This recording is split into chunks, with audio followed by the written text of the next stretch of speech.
Assalomu alaykum.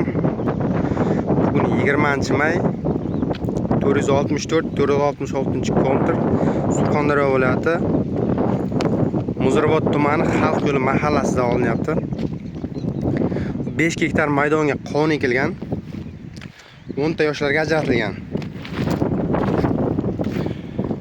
Hozirgi kunda kerakli ozuqalari berildi. Endi sug'orish ishlari olib boriladi. Bu dehqonlar ancha yillik tajribaga ega. O'tgan yil ham bu yerga ekilgan, ancha daromad olgan. Bu qovunimiz navi ko'kcha. Bu shu yozda o'rtalariga pishib yetilishi kutilmoqda. Bu asosan Rossiyaga eksport bo'ladi. Qovunimiz ko'rish mumkin. Har bir yoshlar 40-50 million atrofida daromad oladi. Daromad olish kutilmoqda. Bu yoqda sug'orilgan qonunlar ham bor.